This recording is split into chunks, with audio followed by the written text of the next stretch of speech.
feet to the ground. Ouch. Head first. That's the way they're born. And there was a concern for a while if this was really, really hard on the giraffe. So they tried some different methods to do it, and then they realized that it's like when we're born and the doctor slaps our bottom.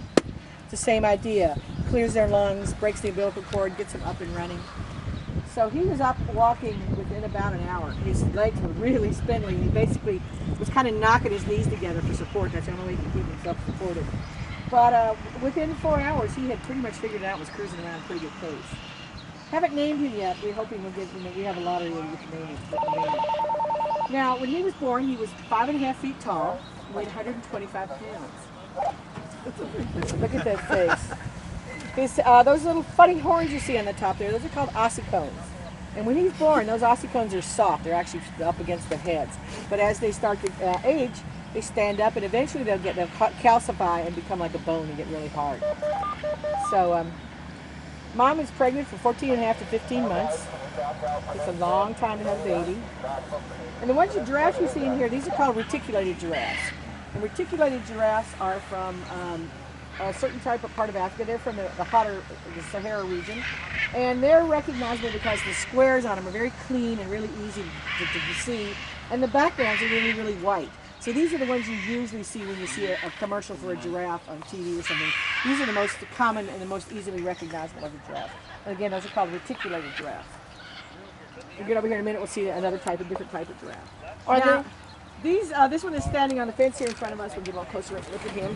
He's a year old. So this is last year's babies. And I thought he was the cutest thing I'd ever seen until this new one was born. He kind of got usurped a little bit. Hi there, sweetie. He's jealous now. Isn't it true that their tongues are long enough that they can reach into their nose? Tongues are long enough to what? Reach into their nose. Yep, they can kick their own noses. They play booger hockey. Hi. Big brown eyes. Their tongues are 18 to 22 inches long. And you notice that tongue, if you sticks it out of there, it's dark.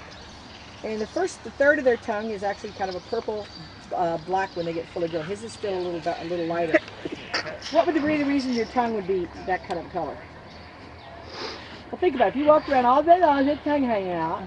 You get sunburn. What happened to your tongue? What happened to your tongue? You get sunburn. You get sunburn. Right. So this keeps them from getting sunburned. They got those pretty long lashes that helps them if there's a sandstorm. They can close their eyes to keep the sand out. And they can also actually pinch their nostrils closed. They pull them in and close their nostrils.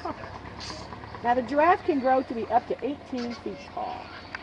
And then on top of that head of theirs can make a nice full rotation up, so that adds like another foot to their reach.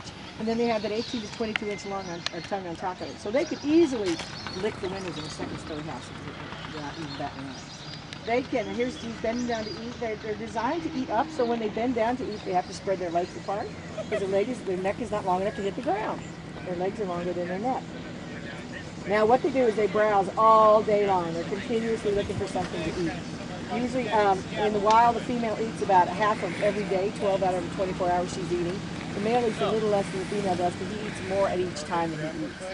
Now to tell the male from the females, you can do that without looking up under their little giraffe skirts.